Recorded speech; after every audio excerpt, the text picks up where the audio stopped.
Hi dears, welcome to exam oriented video of overview of retailing. Overview of retailing ഒരു simple subject ആണ്.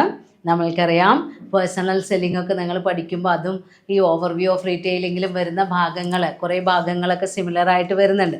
നമുക്ക് total 12 unit ആണ് overview of റീറ്റെയിലിങ്ങിലുള്ളത്. ആ overview of റീറ്റെയിലിങ്ങിൻ്റെ previous question പേപ്പറുകൾ ഒരു question പേപ്പറിനെ base ചെയ്ത് നമുക്കൊന്ന് നോക്കാം എങ്ങനെയാണ് ക്വസ്റ്റ്യൻസ് വരുന്നത്. നിങ്ങൾ പേടിക്കേണ്ട, നിങ്ങൾക്ക് ക്വസ്റ്റ്യൻ പേപ്പറിൽ ചോയ്സ് ക്വസ്റ്റ്യൻസ് ഉണ്ടായിരിക്കും. ഒരു ക്വസ്റ്റ്യന് 20 മാർക്കാണ്. അതിൽ ചിലപ്പോൾ സബ് ക്വസ്റ്റ്യൻ ആയിട്ട് 1-2 ക്വസ്റ്റ്യൻ ആയിട്ട് 2 ക്വസ്റ്റ്യനൊക്കെ ഉണ്ടാവും. അപ്പോൾ നോക്കൂ, നമ്മൾ നോക്കുന്നത് 2023 ഒരു ക്വസ്റ്റ്യൻ പേപ്പറാണ്. First question, describe the factors influencing growth of retail in India.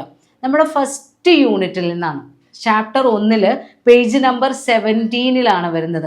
ഇതിൽ ഈ ഇഗ്നോൻ്റെ ഒരു പ്രത്യേകത, ഈ ക്വസ്റ്റ്യൻസ് തന്നെ നിങ്ങളുടെ ഹെഡിങ് ആയിട്ട് നിങ്ങളുടെ ബുക്കുകളിൽ കാണാൻ കഴിയും. അതിപ്പോൾ വാല്യൂ എഡ്യൂക്കേഷൻ ആയാലും വേണ്ടില്ല, ഓവർവ്യൂ ഓഫ് റീറ്റെയിലിംഗ് ആയാലും വേണ്ടില്ല, ക്വസ്റ്റ്യൻ തന്നെ ആ ഹെഡിങ് ആയിട്ട് തന്നെ നമ്മുടെ ടെക്സ്റ്റിൽ ഉണ്ടാവും.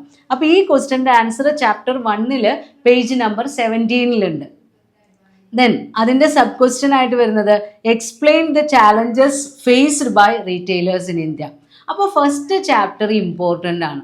നമ്മുടെ ഇന്ത്യയിലെ റീറ്റെയിൽ ഇൻഡസ്ട്രിയെ കുറിച്ച് അത് ചിലപ്പോൾ ചാലഞ്ചസ് ആവാൻ ചോദിക്കുന്നത്, അല്ലെങ്കിൽ അതിൻ്റെ ഗ്രോത്തിനെ ബാധിക്കുന്നതാവാം, അല്ലെങ്കിൽ പ്രസൻറ്റ് സ്റ്റാറ്റസ് ആവാം. എങ്ങനെയാണെങ്കിലും ഫസ്റ്റ് പോർഷനിൽ നിന്ന് ക്വസ്റ്റ്യൻസ് ഒരുവിധം ക്വസ്റ്റ്യൻ പേപ്പറുകളിലൊക്കെ കാണുന്നുണ്ട്. പിന്നെ രണ്ടാമത് നോക്കി നോക്കൂ, what are the objectives of merchandising. Unit 4 വരുന്നതാണ്. പേജ് നമ്പർ 59, 60, 61 ആ ക്വസ്റ്റ്യൻസ് വരുന്നത്.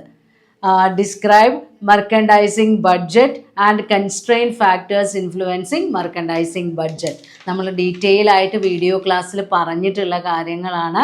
ബഡ്ജറ്റ് പ്രിപ്പയർ ചെയ്യുമ്പോൾ ബഡ്ജറ്റ് കൺസ്ട്രെയിൻസ് എന്നൊക്കെ പറഞ്ഞിട്ട് നമ്മൾ ഡീറ്റെയിൽ ആയി പറയുന്നുണ്ട്. ആ ഭാഗത്ത് നിന്നാണ്. പിന്നെ explain the methods of setting retail prices with suitable examples. Unit 4 നിന്ന് തന്നെയാണ്. അപ്പോൾ പ്രൈസിങ് സ്ട്രാറ്റജിയും അതിനെ ബാധിക്കുന്ന ഘടകങ്ങളും. പിന്നെ നാലാമത്തെ ക്വസ്റ്റ്യൻ ആയി വരുന്നത് what are the factors which play a significant role in the choice of the store location in a particular city. ഒരു പട്ടണത്തിൽ നമ്മളൊരു കടയിടുമ്പോൾ ആ കടയുടെ സ്ഥലം, ആ ലേ ഔട്ട്, ആ സ്റ്റോറിൻ്റെ പ്ലേസും അതിലെ ലേ ഔട്ട്, നമ്മൾ എന്തൊക്കെ കാര്യങ്ങളാണ് ശ്രദ്ധിക്കേണ്ടത്. യൂണിറ്റ് 5 പേജ് നമ്പർ 78 ആൻസർ വരുന്നത്. പിന്നെ വരുന്നത് ഏതാ, explain the retail space performance measures with example. സെയിൽസിൽ നമ്മൾക്ക് സ്റ്റോറിൽ അവൈലബിൾ ആയ സ്പേസും അതിന് sales per square feet, sales per cubic square feet, profit per square feet എന്നൊക്കെ പറഞ്ഞ് നമ്മൾ കുറേ മെഷേഴ്സ് പഠിച്ചിട്ടുണ്ട്. ആ ഭാഗങ്ങളാണ് വരുന്നത്. പിന്നെ വരുന്നത് യൂണിറ്റ് 6 ആണ്. അപ്പോൾ യൂണിറ്റ് 1, 4, 5, 6 ഒക്കെ കവർ ചെയ്ത് വരുന്നുണ്ട്. Do you think the financial planning is the core of rural retail planning. Retail പ്ലാനിങ്ങിൽ ഫിനാൻഷ്യൽ പ്ലാനിങ്ങിനുള്ള പ്രാധാന്യം ഡയറക്റ്റ് ക്വസ്റ്റ്യൻ ആണ്. Page number 90 then state the important legal acts which govern the retailing activities. Unit 7 നിന്നാണ് question. Page number 102 അതിൻ്റെ answer വരുന്നത്.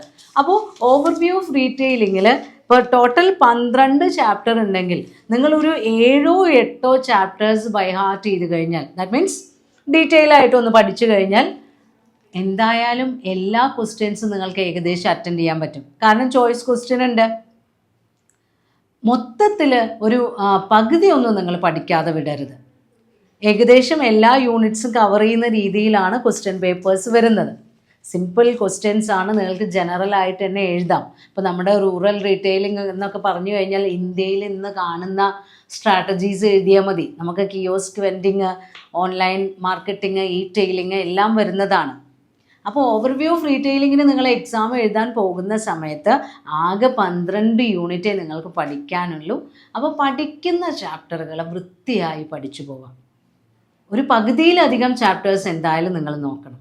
1-2 chapter നിങ്ങൾക്ക് വേണമെങ്കിൽ ചോയ്സിന് വിടാം. വേണമെങ്കിൽ വായിച്ചെത്തിയിട്ടില്ല എന്ന് തോന്നുകയാണെങ്കിൽ 1-2 യൂണിറ്റ് നിങ്ങൾക്ക് വിട്ട് കഴിഞ്ഞാലും ചോയ്സ് ക്വസ്റ്റ്യൻസിന് ആ ഭാഗത്ത് നിന്ന് നിങ്ങൾക്ക് ഒഴിവാക്കാം.